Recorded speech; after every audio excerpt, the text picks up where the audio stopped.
Elhamdülillahi Rabbil alemin. Esselatu vesselamu ala Resulina Muhammedin ve ala alihi ve ashabihi ecmain.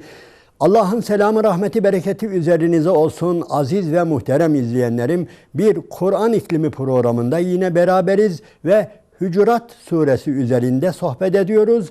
Ve bundan önce birkaç defa sohbet etmiştik. Ve birinci ayeti kerimenin gereği olarak, yani Bismillahirrahmanirrahim. Ya eyyühellezine amenu la tukaddimu beyne yedeyillahi ve rasulihi vettegullaha innallâhe semi'un alim. Ey iman edenler! Allah'ın ve Resulünün önüne geçmeyin. Allah'ın ve Resulünün önüne hiçbir şeyi geçirmeyin. Allah hakkıyla işitendir, bilendir. Ayet-i kerimesi gereğince Efendimiz hakkında, özellikle Peygamber Efendimizin bu dindeki yeri nedir? Bizim onun önündeki konumumuz nedir? Bu konularda sohbet ediyor idik ve birinci görevimizin Peygamber Efendimiz'e iman, ikincisi ona itaat, onu sevmek, onun davasını desteklemek başlıkları altında sohbetler etmiştik. Devam etmemiz gerekiyor. Yani Efendimiz hakkında, Efendimizin bu dindeki, İslam'daki konumu nedir? İslam dininin ne kadarında Hazreti Muhammed Aleyhisselam vardır? Bu konu üzerinde konuşmamız icap ediyor. Özellikle münakaşa yapmak değil de bugün dünyada Peygamber Aleyhisselatü Vesselam'ı Müslümanlar içerisinde, artık yabancılar bir tarafa, Müslüman olduğunu iddia eden kardeşlerimiz arasında bile onu bir postacı gibi gören, yani sadece Kur'an okuyan birisidir. Kur'an'ı, Allah-u Teala'dan Kur'an'ı alır, bize tebliğ eder, başka hiçbir şeye karışmaz gibi böyle gülünç bir postacı konumuna indirgendiğini biliyoruz. Elhamdülillah halkımız bu tür insanlara, bu tür görüşlere fazla rağbet etmiyor. Ama biz yine de insanımızı, Müslüman kardeşlerimizi bu konuda tatmin etmek durumundayız. Nedir? Peygamber Aleyhisselatü Vesselam'a Allah-u Teala hangi yetkileri vermiştir? Yani şu Kur'an'ı oku ve başka hiçbir şeye karışma, sus. Öyle mi dedi? Biz öyle olmadığını görüyoruz. Yani bununla şunu demek istiyoruz. Biz Peygamber Aleyhisselatü Vesselam'a bir takım yetkiler verirken, yani onun bir takım yetkileri vardır derken, bunu elbette o kafasından yapmıyor. Yani Allah-u Teala Resulüne emrediyor. Ama muhterem izleyenlerim, iyi dikkat ediniz. Bir peygambere itaat edilmesi için o peygamberin illaki bir kitabının olması gerekir mi? Bu çok önemli bir soru. Kur'an-ı Kerim'in birçok suresinde, ayetinde şunu görüyoruz ki, mesela hemen Bakara suresinde, Ali İmran suresinde ve daha birçok surede Allah-u Teala bize emrediyor ki, "Kulu âmennâ billahi." Allah'a deyin ki Allah'a iman ettik. Rasullerine iman ettik. Bize indirilene, İbrahim'e indirilene, İsmail'e indirilene, Yakub'a, İshak'a, torunlarına indirilenlerin hepsine iman ettik deyin diyor. Ve iman ediyoruz. Öyle değil mi? Peki soruyorum size. Hani Hazreti İsmail Aleyhisselam'ın kitabı? Hani İshak Aleyhisselam'ın kitabı? Hani Yakup Aleyhisselam'ın kitabı? Bizim bildiğimiz 4 tane kitap var ve bazı da sahifeler var. Ama iyi dikkat ediniz, Allah-u Teala bizden rasullerine itaat istiyor. Burası çok önemli. Ve bir Müslümanın, bir ümmetin, sadece Müslümanların değil, tarih boyunca bütün iman edenlere düşen görev şudur. Eğer iman etmişse, bir peygambere iman etmişse, o peygamberi tekrar şöyle sorgulayamaz. Senin bize bu söylediğin vahiy, yani bir kitap şeklinde midir? Yoksa başka şekilde midir? Eğer kitap olarak bize bir kitap getirmemişsen, onun dışında senin söyleyeceklerine itaat etmeyiz deme hakkı var mıdır? İyi düşünelim. Burası çok önemlidir. Ve biz bakıyoruz.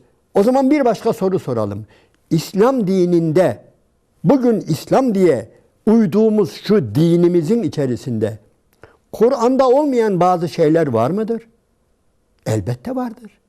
Elbette vardır. Ve bu nedir? Peygamber Efendimizin sünnetidir. Efendimiz Aleyhisselatü Vesselam'a yine Rabbinin emrettiğine inanıyoruz. Hatta size belki bazılarımızın kafası karışacak ama ben daha ilginç iddialarda bulunmak istiyorum. Misal vereyim. Diyelim ki abdest almak.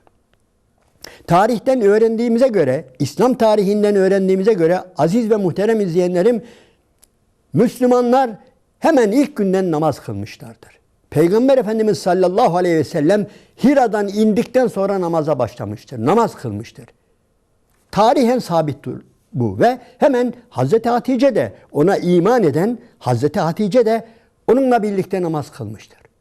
Ve Hazreti Ali, dikkat ediniz, onları namaz kılarken yakalamıştır.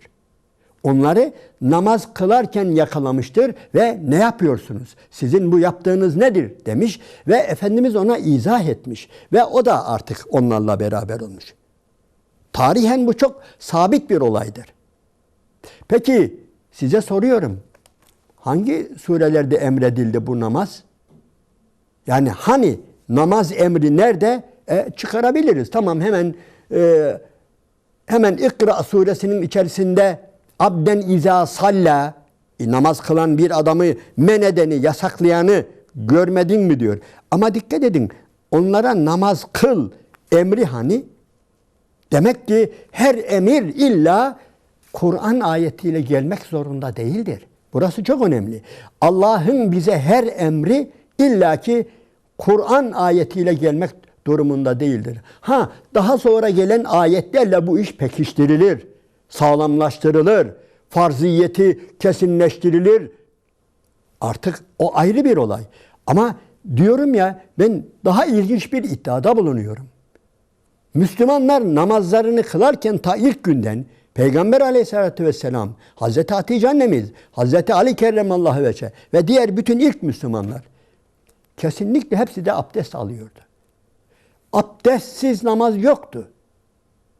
Bütün namazlar, namazla birlikte abdest de var. Abdest namazla birlikte vardır. Peki hani emri? Hani emri diyeceksiniz ki biriniz, efendim Maide suresinde var ya, Bismillahirrahmanirrahim.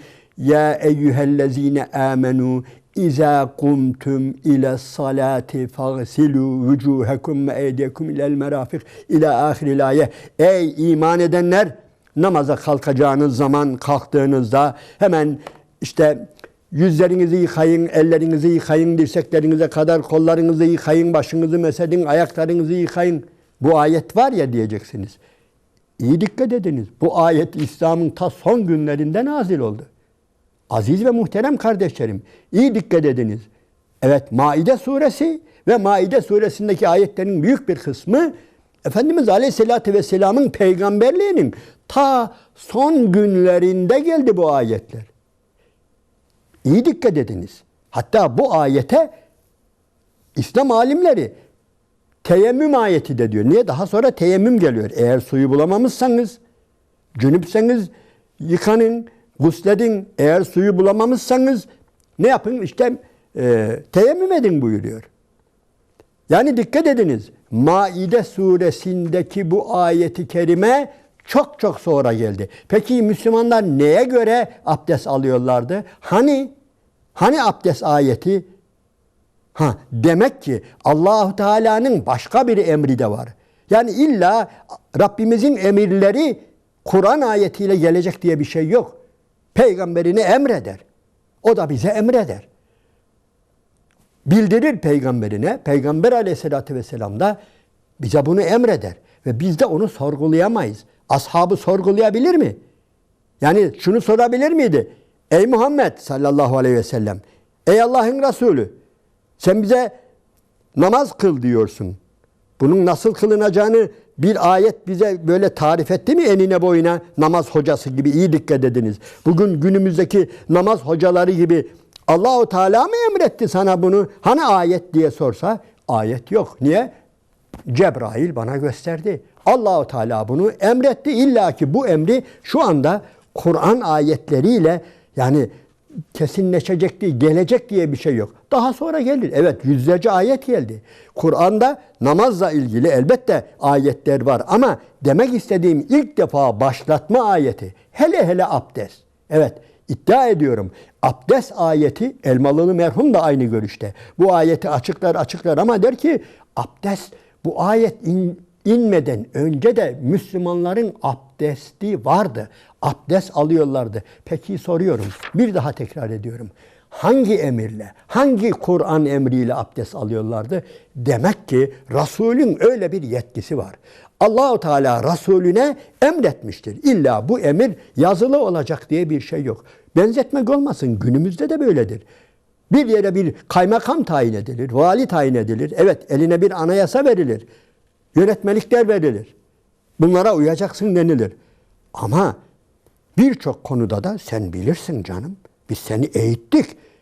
Biz seni siyasal bilgiler fakültesinde okuttuk, kurslara gönderdik, görüyorsun. Yani her şeyi böyle harfiyen yazmamıza gerek yok. Biz sana bu yetkiyi veriyoruz.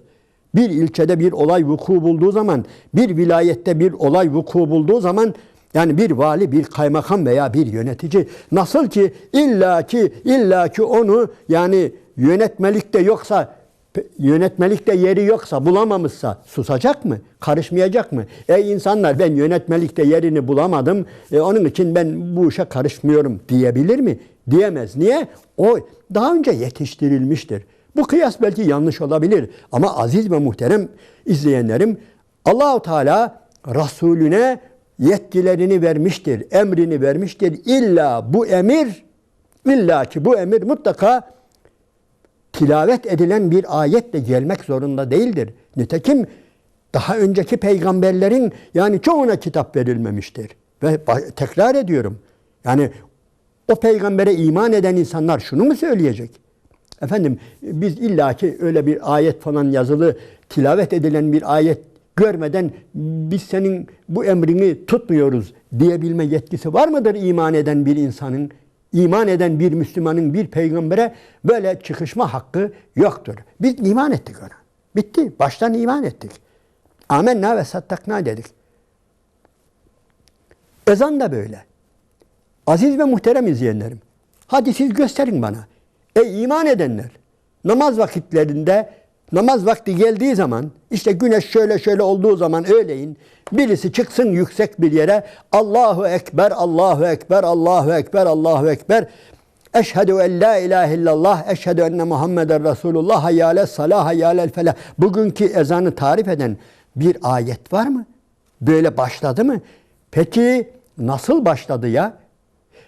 Ve ilginçtir aziz ve muhterem kardeşlerim, yine Maide suresinde Allah-u Teala dolaylı olarak bize ezandan bahsediyor. Buyuruyor ki Bismillahirrahmanirrahim, ve izâ nâdeytüm ile salâti tehazûhâ hüzeven ve laibe.